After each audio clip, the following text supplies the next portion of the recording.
Tonight's subject is eschatology. The term eschatology has been in use only since the 19th century, something entirely new. But in the religious world, they're taking the word and throwing it all over the place, each claiming that they know when the end is coming. For the word really means the doctrine of the end of history. But it has nothing to do with secular history, and salvation history has already been brought to its climax and fulfillment. So it's not a thing to do with this world and the stars falling and all these things that people are talking about. So when all these religious leaders get out to the limb and say the signs are on us for the end of the world, that's a lot of nonsense. Has nothing to do with anything about moons and stars and whatnot. It's all about salvation history. And God has already brought that to climax and fulfillment in the story of Jesus Christ. It is in the individual that the great dramatic events in the life of Jesus happen. The story of Jesus is an acted parable, which I can tell you, and you can tell another, in the hope that they will believe it. For the story is to take place in the individual. Everything said of him actually happens in the individual. And when it happens, that is the abrupt cleavage between this world and you can call it the supernatural world of God. There are two ages, and this is one age where men appear in the world, they wax, they wane, they vanish. They are restored to life, and they wax, they wane, they vanish, and seemingly forever, until this salvation history takes place in them. And then they are cast in the central role. They are the star of the drama, and they will experience the story of Jesus Christ in a first-person singular, present tense experience. And then they will know who Jesus Christ really is. So he is not coming from without. He is within, dreaming the dream of life. And he will awaken within man as that man. This is the Christ of whom I speak. And I am speaking from experience. I am not theorizing. I am not speculating. It has happened in me.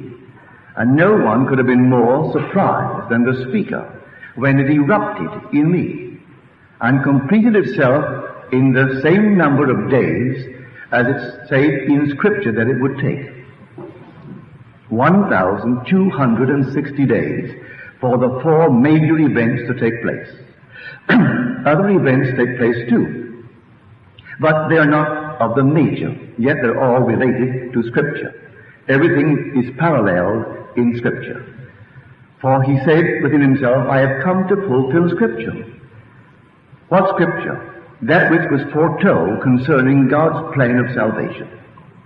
Now, if you want to read the story of eschatology in the Bible, you will read it in the 13th chapter of the book of Mark and the 24th chapter of the book of Matthew. In these chapters, it is said, they looked at the buildings, these lovely buildings, and one called his attention to the fact that these buildings were beautiful. And he said, you see these buildings? There shall not be left one stone standing upon another, but what it shall be cast down. And then they asked him, when will this be? When will it take place?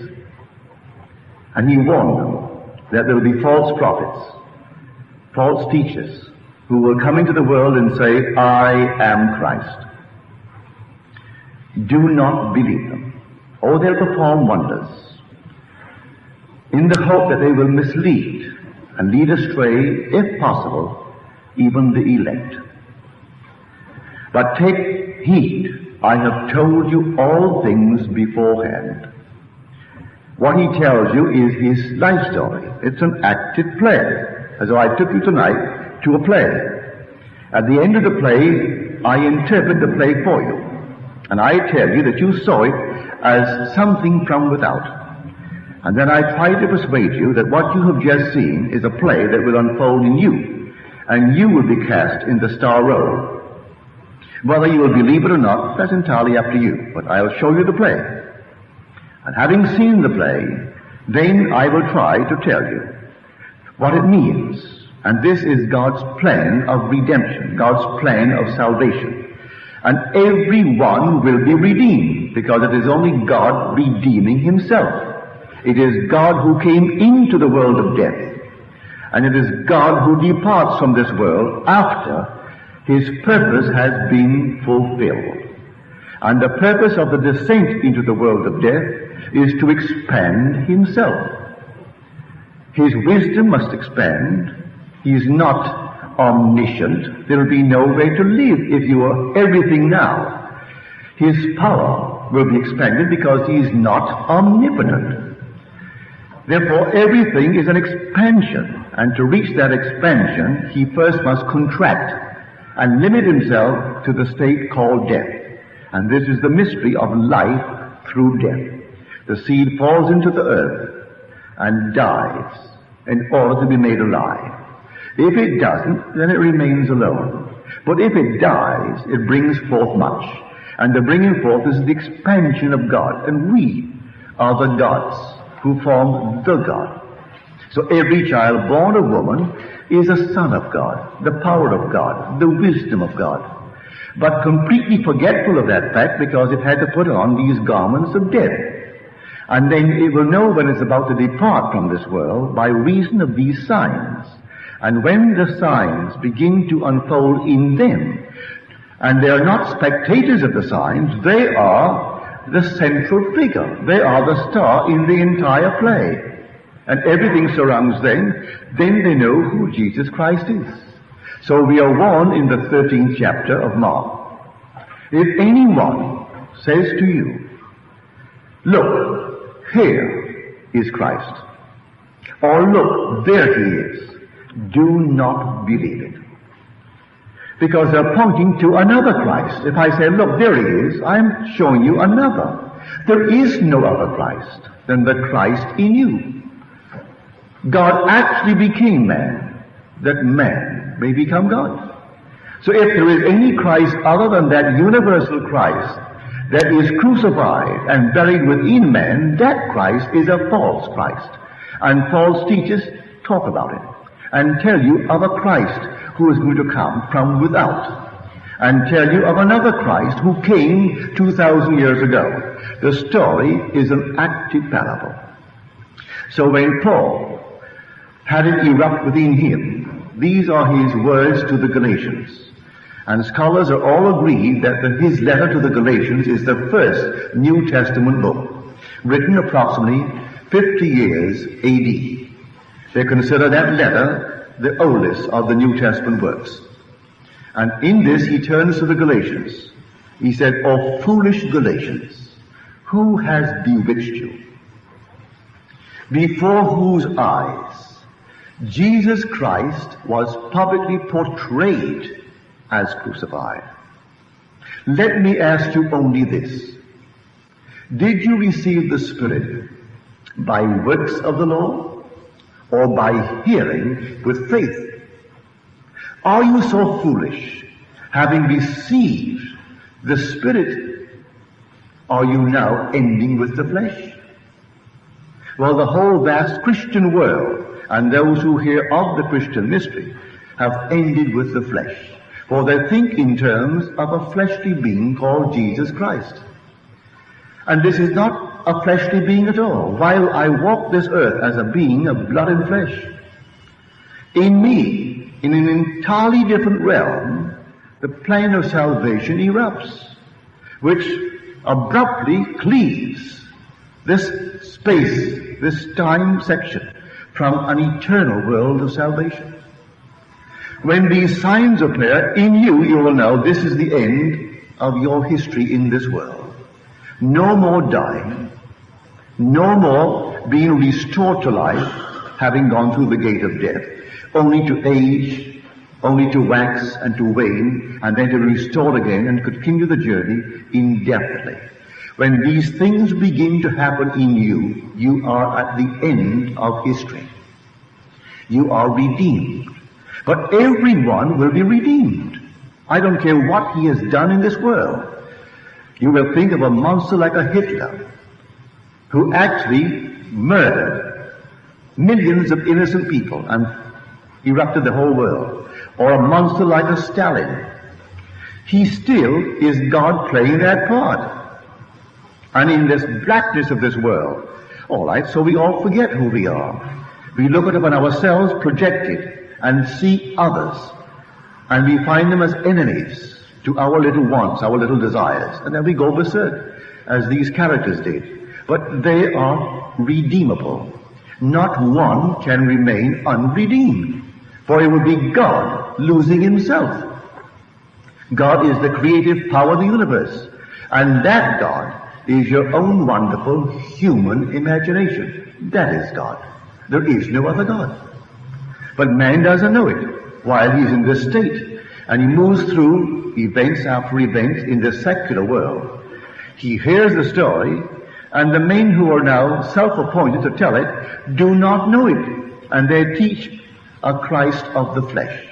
And he tells you, I am born, not of blood, nor of the will of the flesh, nor of the will of man, but of God.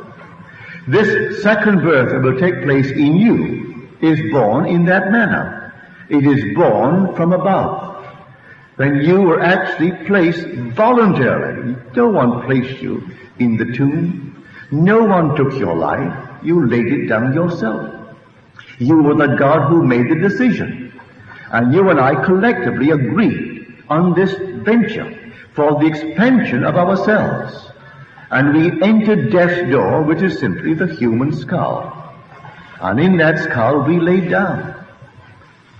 And there we began to dream, collectively, this great dream of life. We are the gods who came down. And we are the gods who will one day enact the drama of salvation within us. Now, when will it happen? We are told in Scripture, no one knows. No, no one, only the Father. Well, the Father is yourself, but you don't know him as yet. Because when it begins to happen, you will discover you are the Father. You are God the Father. As if the whole thing begins to erupt within you. But only the depth of your own being knows to what extent he has gone in the dream. And when he reaches the end of the dream in the world of Caesar, then he awakes, and you are he. So no one knows, that no one tell you from the signs in the secular world that this is it. It has nothing to do with going to the moon tonight, has nothing to do with any new discovery in the world of Caesar. It's something entirely different. We are departing from this world of death by reason of these events that erupt within us. And when they begin to erupt, it is on us. And it only takes 3.5 years from the first eruption, which is resurrection. You find yourself waking. Now you're told in Scripture, we shall all be changed in a moment. Not a few of us, all, in a moment, in a twinkling of an eye, at the last trumpet. For the trumpet shall sound, and we shall awake from the dead. Well, that's told in beautiful imagery. No one is sounding a trumpet. The word trumpet means, by definition, reverberation. And may I tell you, if you think that you've had a vibration in your body, you might have held at one moment an electrical current. You might have, and survived it. And you might have had the experience of an intense vibration that you survived. But wait until this happens. When this happens, you have never in eternity felt such a reverberation. Your whole being reverberates, and you think, well, you can't possibly entertain any other thought than that this is it. This must be a massive hemorrhage. This is what they mean when one actually dies of a massive hemorrhage. But you don't die. Instead of dying, for the first time you begin to live, for you begin to awake.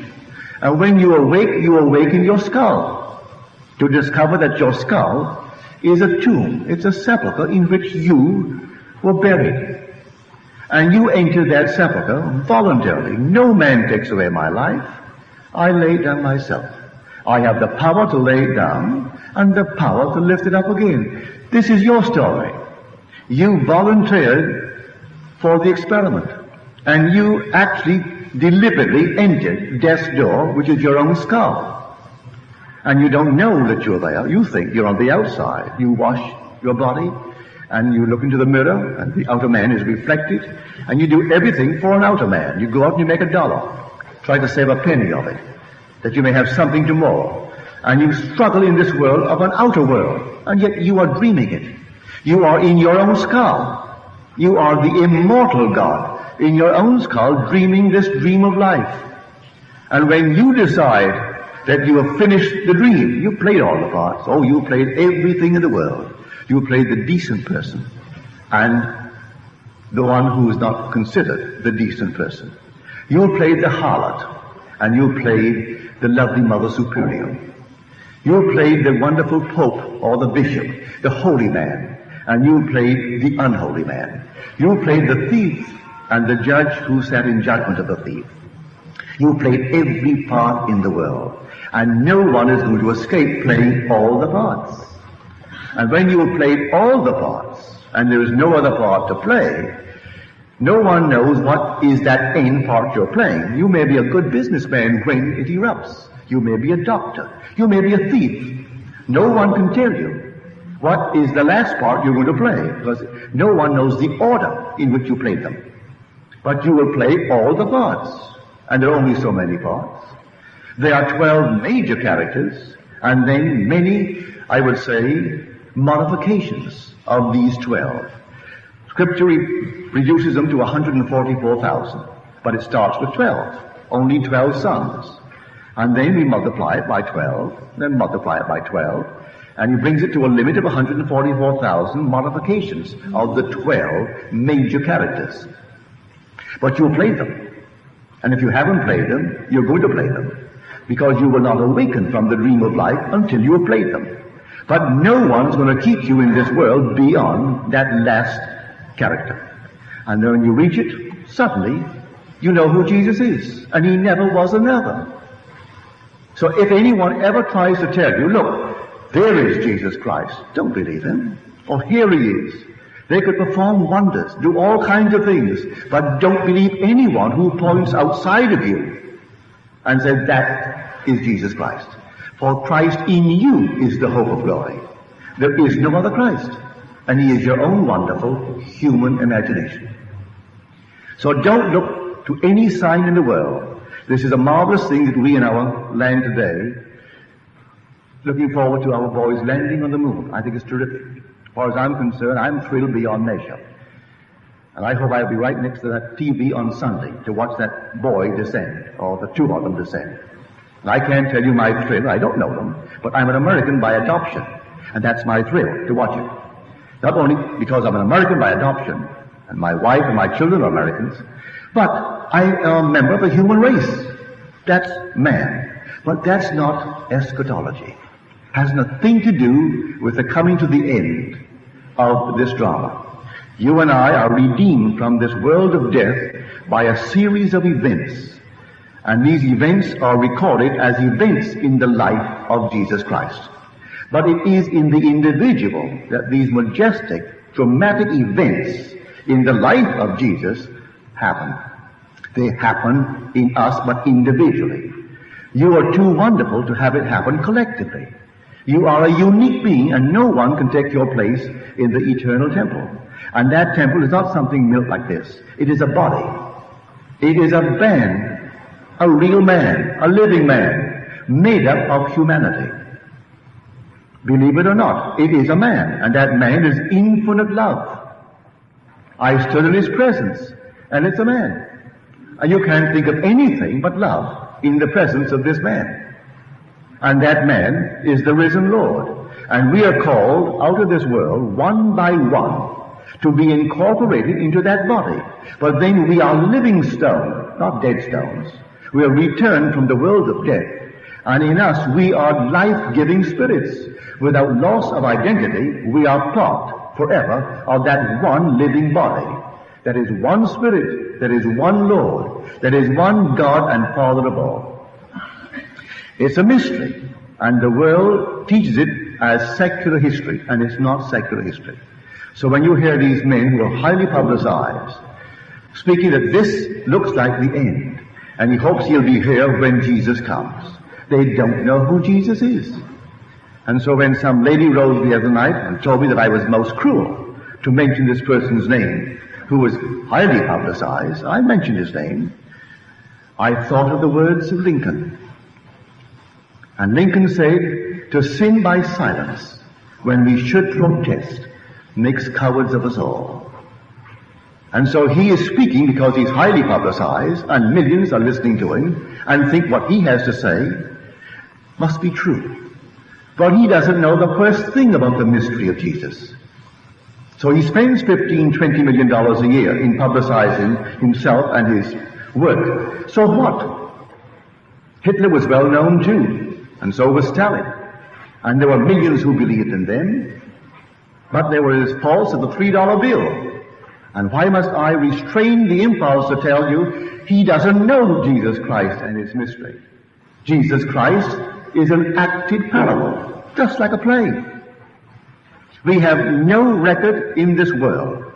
Search as we have searched, we have found no evidence for the historicity of a man called Jesus. And yet it's the truest story ever told. It happens in man. And our evangelists are all unknown. These names are anonymous. Matthew, Mark, Luke, and John. There is no record as to who Matthew, Mark, Luke, and John is. But they related their own experience. When the time had fully come, that which was planned before the world was, began to erupt in men. And by men, I mean generic man, male, female. It began to erupt. And then they knew the mystery of salvation, the mystery of redemption. So I'm telling you what I know from experience. And if you should forget it, read the Gospels. And everything said of Jesus, you're going to experience in a first-person singular, present tense experience. And that is eschatology. That is the end of the journey in this world. You are told in Scripture, you will enter a world that is strange to you, and you will be enslaved for 400 years. At the end you will come out with great possessions, far beyond what you had when you entered. Now that's all an adumbration. That's a foreshadowing in a not altogether conclusive or immediately evident way. So I tell you that story. Well, what does it mean? These are words stated in Scripture as being uttered by the Lord to one called Abraham, the father of the multitudes. So he goes into a land that is not his, a strange land, and he's a stranger in the land, and he's enslaved there for 400 years. What 400 years? You must first understand that in the Hebraic tongue, every letter has a numerical value as well as a symbolic value. Well, 400 is the numerical value of the last letter of the Hebrew alphabet, the letter Toph. There are 22 letters, and then there are 5 finals, which repeats 5 of the original 22. But basically, there are 22. The 22nd letter has the numerical value of 400. And the symbolic value of that letter is a cross. And the only cross on which the Lord was ever crucified is this. The human form, that is the cross. And this is a strange world to God. In the sense, it's a world of death, and God is the God of the living. But here was the challenge, not to pretend that he had died, but to die. Actually coming and take the form of death, which is man. And to go through the gate called death and experience death, and still be restored to life, and to continue and die again, and die again. And then finally, by his predetermined plan to rise from it all, enriched beyond what he was prior to that, greater power, greater creative power, greater wisdom, greater everything that he had prior to that. So this is the play.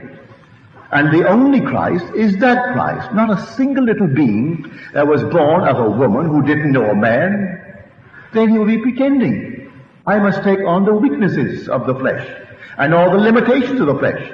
If I came in here and my earthly father didn't know my earthly mother, and that was something entirely different, I can't teach anyone. I haven't experienced it.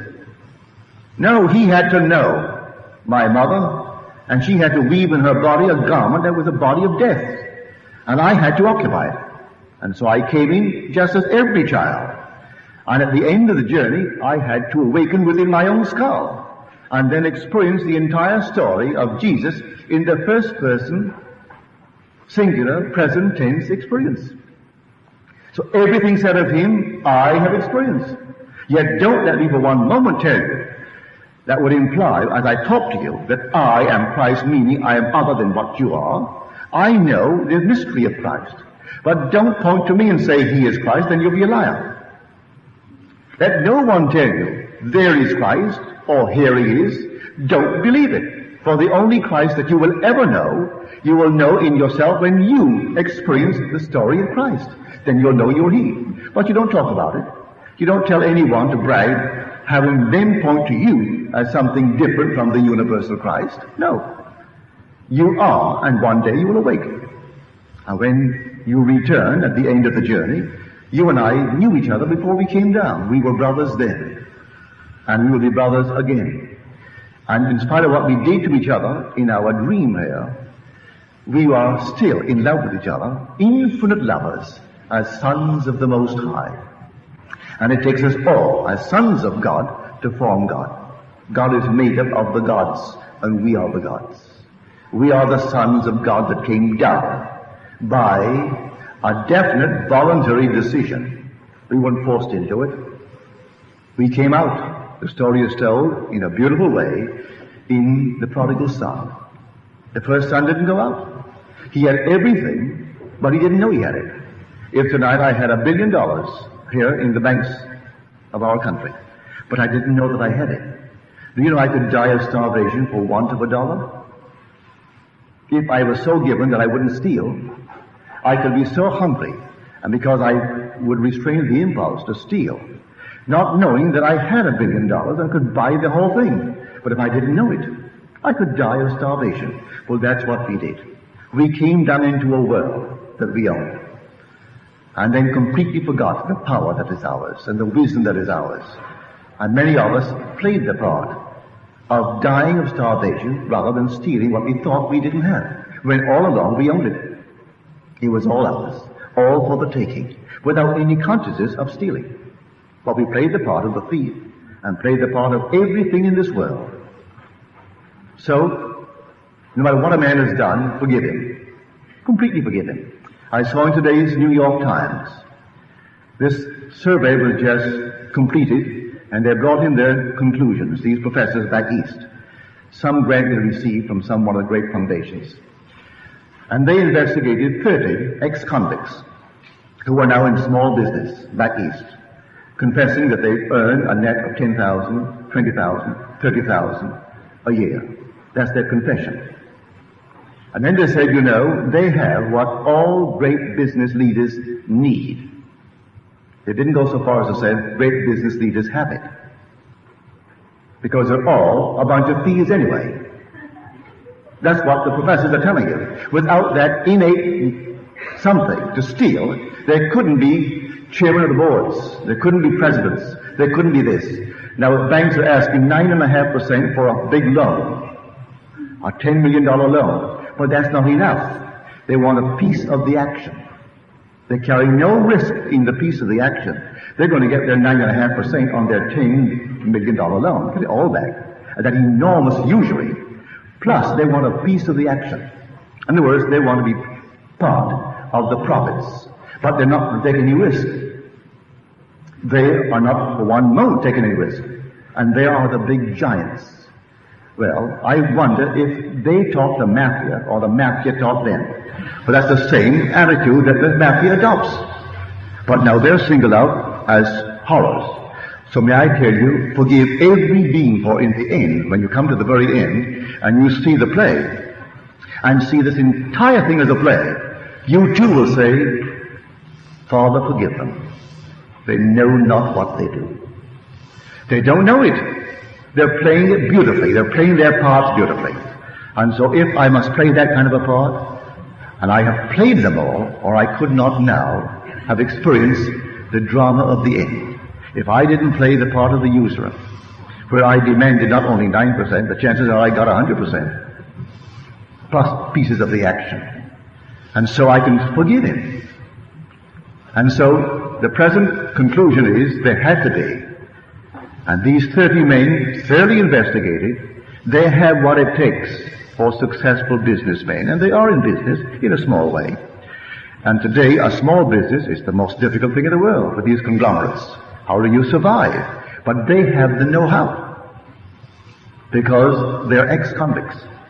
And they have that power to be independent, like all big businessmen. They want to be independent. They want to stand up on their own feet and venture and take chances. The average person won't take a chance, and he won't venture. So he isn't qualified to lead big business. To lead big business or a big country, you've got to venture. You have to have that courage to take a chance and go broke and then come back.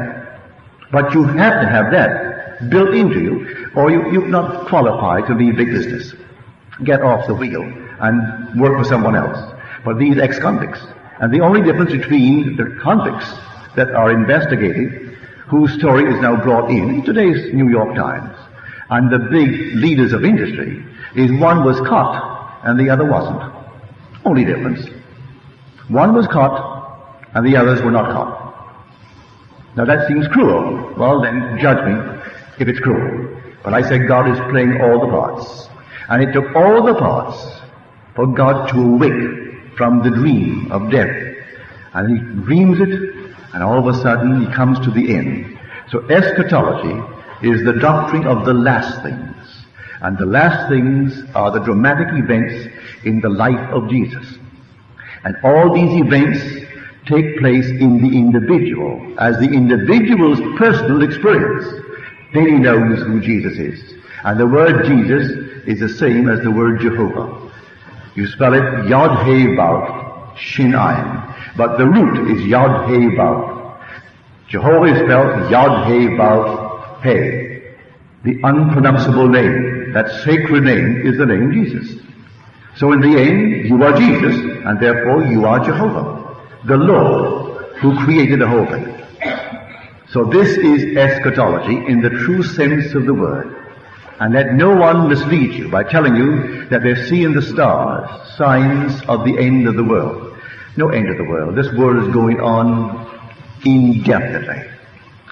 Not a thing is coming to any end. If you blow it up, man will rebuild it.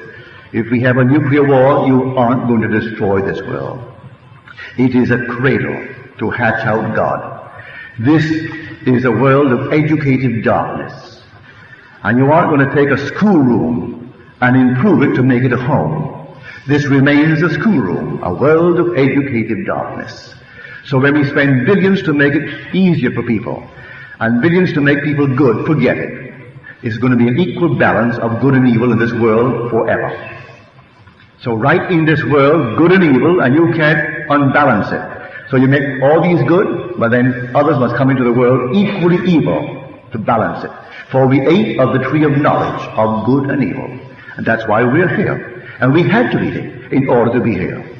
That we judge in our blindness and do all these things in the world. If the world was all good, and everybody was so altogether sweet, we wouldn't be here. And may I tell you, there'll be no contrast, none whatsoever, and you know from possibly an experience that is not a very pleasant thing. Have you ever been into a society, a group of people who thought themselves so good and so holy? Isn't that boring? Well, I have been among them. I can't conceive of anything more boring than those who think themselves so good and so holy and so sweet. And you wonder, what is it all about? No, give the others that sometimes you have to watch out the side of your eyes. They're more exciting, far more fun in the world. You keep your mind high and dwell on noble things and keep the noble things going, but don't try to rub out the others. It's all part of a school system. We aren't here to make this heaven.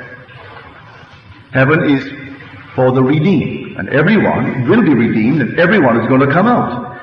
And when we come out, we aren't strangers. You take off the mask, and I take off the mask, and I know you. I knew you in eternity, and you knew me in eternity, and we were in love with each other as no one on earth could ever love another, because we were love itself. We were God, and God is all love. So no one on earth could ever love anyone through these masks, comparable to the love we have for each other when the mask comes off. We are the gods that make up the Lord, and the Lord is the embodiment of infinite love. So when you go home, read the 13th of Mark. That was the first one written, because Mark came first. The Bible is the second book in the New Testament, but chronologically it was the first of the Gospels written. And then read Matthew, the 24th. They're beautifully told. Now, see the buildings, he said? They'll all fall. Not one stone will be left standing upon the other. Beautiful imagery. But what are the buildings? These buildings? No. But on the 21st day of December, in the year 1960, after my resurrection, after my awakening within my skull, and my discovery of the fatherhood of God, this vision was mine. I saw all the buildings, beautiful buildings, tall buildings, and I knew before one fell, I knew that one is going down. Before my eyes, the whole thing fell right to the ground, not leaving one stone upon the other. Then I knew that's going next, that's going next. And I saw everything fall in my imagination, in my vision. And everything fell, leaving not one stone upon the other. It's imagery, beautiful imagery. Well, what were the buildings? What did they signify? The beliefs by which I lived. When all the beliefs by which a man lives tumbles to the ground, I believed in a physical Jesus. That's what my mother taught me. I loved her dearly. She's gone from this world, but the love has not decreased because of her physical absence. I think of Mother daily. I can't conceive of a day that she doesn't enter my mind in the same loving way that she did when she was here in the flesh. I don't need a picture of my mother to remind me of Mother. Every day I think of my father and my mother who are gone from this world. They are real to me. They're alive to me. And Mother taught me that story. But I didn't realize that the story was only an active parable, and my mother didn't. She wouldn't have deceived me, but she hadn't the experience. So when it happened in me, that the story is not a secular story, it's a supernatural story, marking the end of man's journey in the world of death. And when it happens in him, he knows who Jesus is. Therefore all the beliefs by which he lived tumble, symbolized as structures, powerful structures. And these are the buildings, the beliefs by which I lived. And when I could no longer accept these external concepts of Scripture, then the external world collapsed, leaving not one stone upon the other. Everything came tumbling down, and that all took place within me. So the chapter begins, see these buildings, these beautiful buildings, and then the voice answered, not one stone will be left standing upon the other. And then he tells us, this is the end of the age. Now when will it happen, Lord? And then he tells them of the false prophets and the false teachers that will come, claiming, I am Christ. Do not believe them. And they will come with all strange guises, and will perform certain miraculous events in the world. And you will think, surely this one is an unnatural being. Maybe he is.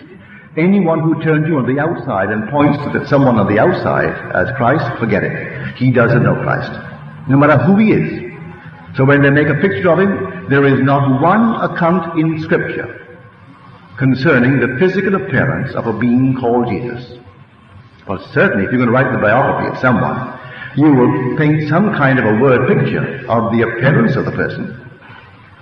I do not know one biography or autobiography where the physical appearance of the individual is not described. There is no description of Jesus in Scripture. Why? Listen to these words. It does not yet appear what we shall be, but we know when he appears, we shall be like him. Or does he look like you, the word picture that people paint, or the paintings you see on the wall, or the little icons?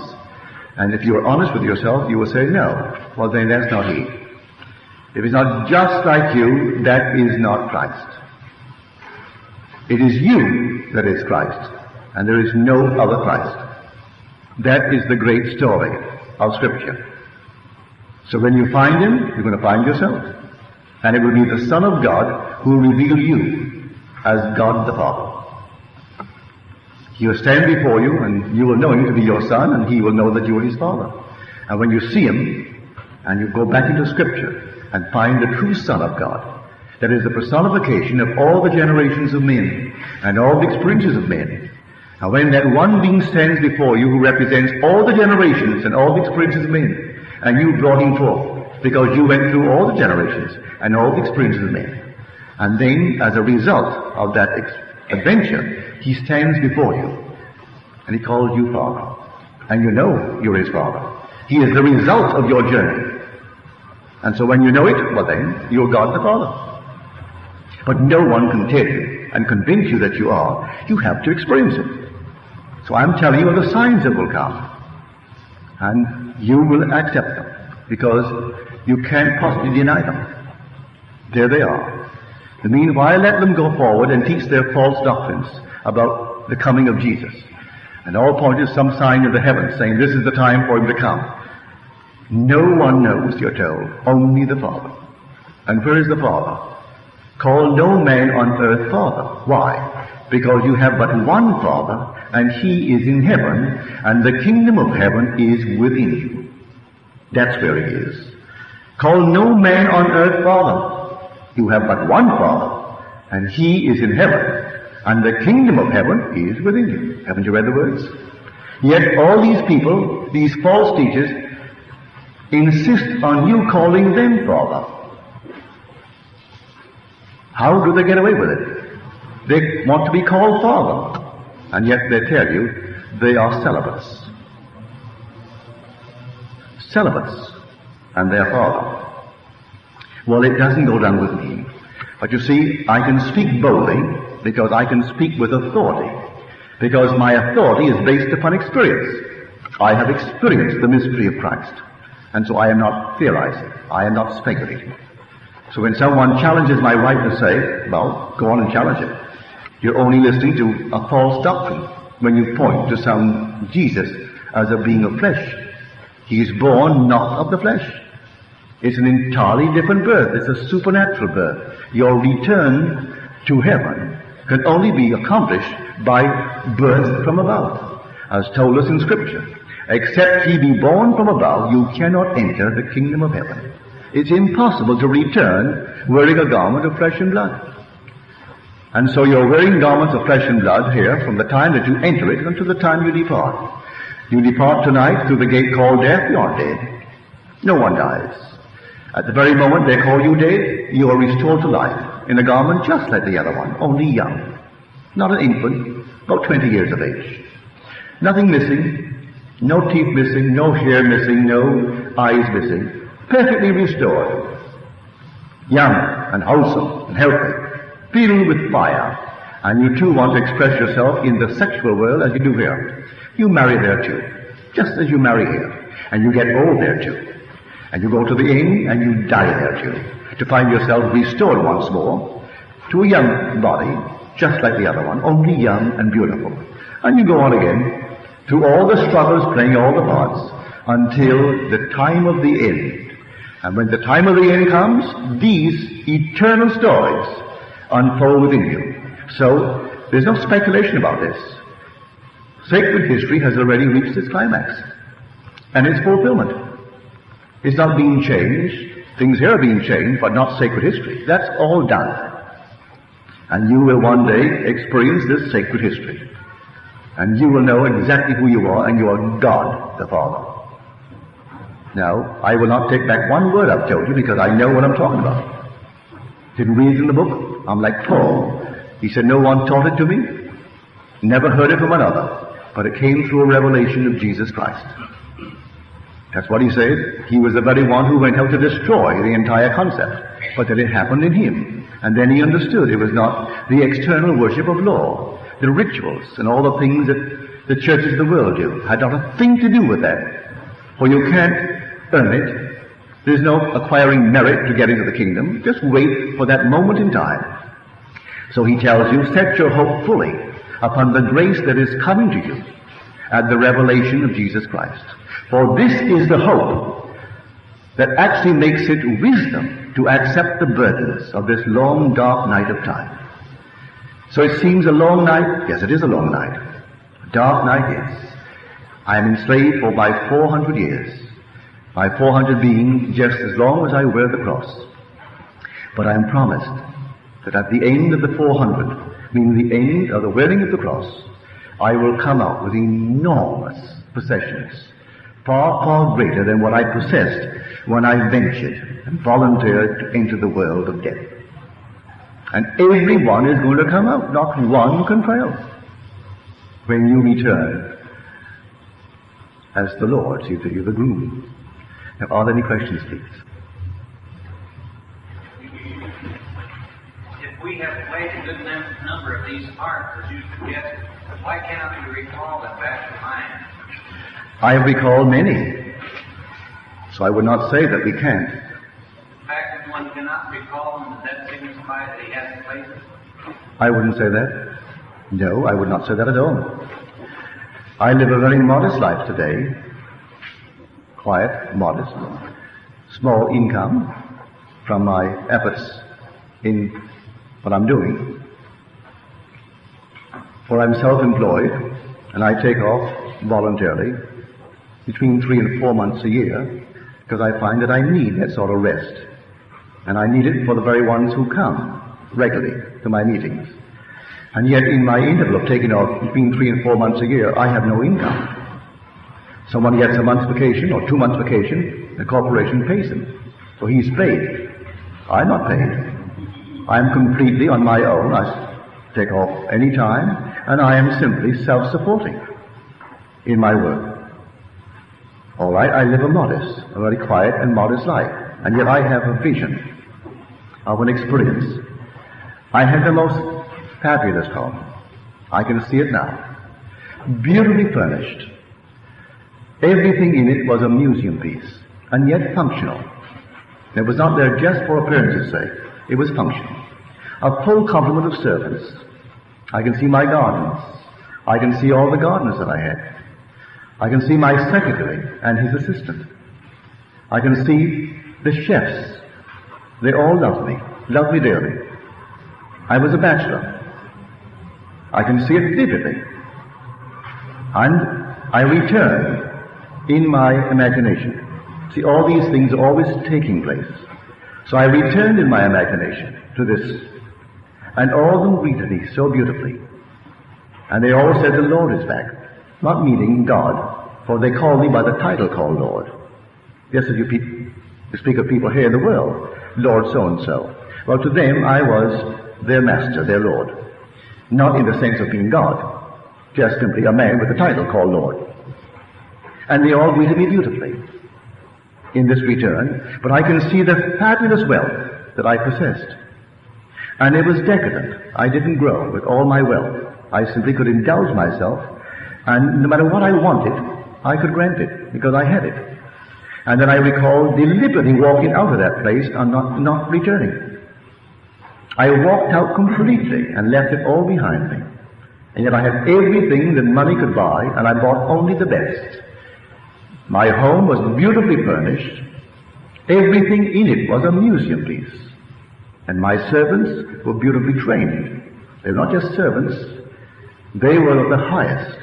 My secretary, everyone, my butler, they were gentlemen in their own sphere. Yet they were my servants.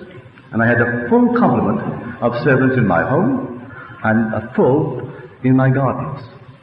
And I walked out never to return.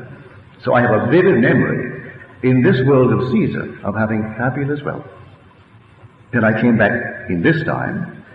I came here in a world of poverty. A father who bore and raised 10 children. There were 12, but 2 died at birth. And so we were a family always of 13 because my grandmother lived with us. And he had little. And so I came into that environment. I needed that environment. And that was the last environment in which I played the part before departing this world to return to my brothers. And I'll return like the prodigal son to find that I am enhanced beyond my wildest dream by reason of the venture. Not all the sons came up, by the way. The first son didn't come, meaning he represents those who did not volunteer. Therefore he remains unaware of his wealth. The second one volunteered and took a chance of remaining permanently in a world of death. But if he didn't, and he survived and could get back, he would be enhanced beyond the wildest dream of any. And those who did not come out do not share that power. He is then used on a higher level of creativity. So I have a vivid, I can see it so clearly in my mind's eye. And yet today, in this world, I live a very normal, modest life. Fortunately for me, my wife goes along with it. She makes no excessive demands on my purse. In fact, I don't have any, I give it to her. So if I have anything, she knows it, but I don't. So she has everything, so I can't really run away. When I leave home, I said, now, may I have $2? Can't go very far. Get no taxi. You can't go more than a few blocks on $2. So I really can't run. Let me have $2 in the event that I want to get back home. So she gives me $2. Are there any questions, please? Yes, sir. I understand. Can we play many roles in one lifetime, depending on the extent of our own handmade? Or are we destined for one role only? No. The question is, can we play many roles in one span of life here? Why, certainly we play many roles. The same identity, like the same actor playing Hamlet that plays Richard, that plays something else, but the same actor. Well, I was a dancer for 11 years. Prior to that, I worked for J.C. Penney for the large amount of what, $20 a week. And then they fired me. I said, what have I done? Nothing. Business is slow. So, business is slow. I said, what am I going to do for money next week when rent is due? So that's not my problem. So, when I continued the argument, he said, well, now, I can see he doesn't understand the facts of life, so when you're 20, you're full of courage and do all kinds of things. I was then 17. So he gave me a letter. He was framed up at Macy's and said he doesn't understand America's rules, so give him a job if we have one. So I was getting, I think, 22 at J.C. Penney, and they employed me, and they gave me 20. At least I had a job then, 20. And I figured I will not work for anyone again. I'm going to stick this out just as long as I can, and I'm going to quit. This time, I am going to quit. They aren't going to fire me. I'll never be fired again. So I worked there for a year and 6 months, and then I gave them notice. They said, why? I said, I'm just going to quit.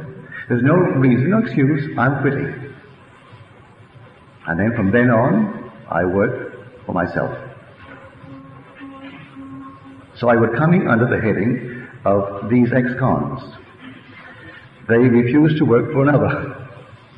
They had it all within themselves, and they wanted freedom and independence. All the qualities that they say big business leaders need and have. So you play all parts. I was a dancer. I run an elevator for Macy's, a bus boy putting things in the bin and I saw all the little tricks of the trade. I saw how they operated, because as a bus boy, you see things. And some lady came in one day and she wanted lily white honey. And that was 10 cents more than the Red Star honey. And so, unfortunately, I didn't have lily white honey on display. I should have kept the bin filled, but I didn't have it. So the salesman who took the order came back and said, the lady outside, and she can't have any honey but lily white honey. And you didn't do your job by keeping the bin filled. And so get one up quickly. Well, the lily white honey and the Red Star honey was the same honey, bought unmarked by the carloads.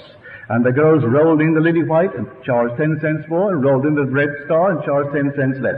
So it took off one Red Star and rolled into the lily white, and she was satisfied. So she paid 10 cents more for it. And that's how business operates. There are some ladies who cannot buy a decent coffee because they do not have in themselves the innate knowledge of taste. Their taste buds are gone. So if they go into a store, they must read the price tag. Someone once told a story. If you went into Selfridge in England and you took all the tags and changed them and took a piece of cut glass and put on it the price of a great diamond and then put that price of the cut glass on the diamond, the average person not understanding jewelry, having no knowledge at all, would buy it based upon the tag. They'll buy a piece of cut glass and pay the price of a great diamond because they do not know values. They can only see tags. And business operates upon that business. They'll buy a bag of coffee and cut it in half. And this one is 15 cents a pound more than this one. Because someone wants to pay more. You go into a resort and you get a hotel. And there are certain people who will not go to a hotel unless they feel themselves above the hoi polloi, who cannot afford $100 a day. They can afford $100 a day. So they go to these places. And in the little island of Barbados, we supply them all. So they get no better meat than the place that charges $10 a day. So when you go to their dinner, it's a nice dinner, no question about it, but you're paying $100. And we are the suppliers of all the hotels. We get no more from one or the other. But we know some people operate that way. They can't stand mingling with those who think themselves, they must be below. And they're quite willing to pay for it. And people knowing that weakness in the human heart, they cater to it. I saw them in Barbados come down from L.A. And they come down with all their black glasses on and their incognito. And no one in Barbados knew them anyway. Didn't have to come incognito. But they saw to it, before the day was out, that you knew who they really were. They couldn't stand being not known. They came down with all their big black glasses and all these things, hiding under these things. But don't tell me you don't know who I am. I'll take it all off and then spell my name out for you. You must know me. And then, of course, it comes out in the paper. Who do you think is here? And the average person reading the paper never heard of her anyway.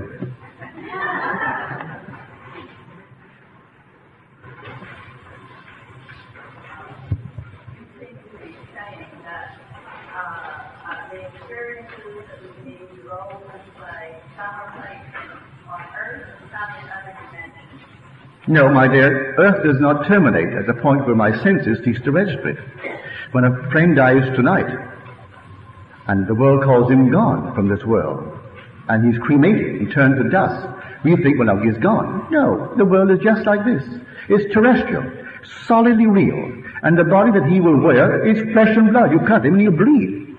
And he has pain there, and he has pain here. It's the identical life that he's living here. Only he hasn't gone the journey. What's 70? That's not long enough. We spend thousands of years in the journey. 400 was only the symbolic figure of the cross, but it's certainly not 400 years.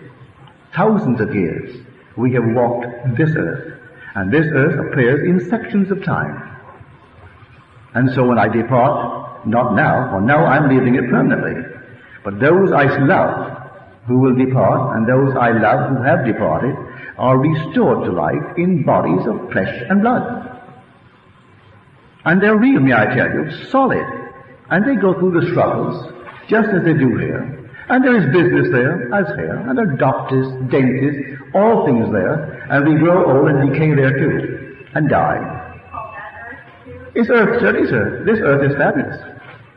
It's not just a photograph from the moon, as we see it, a section in time.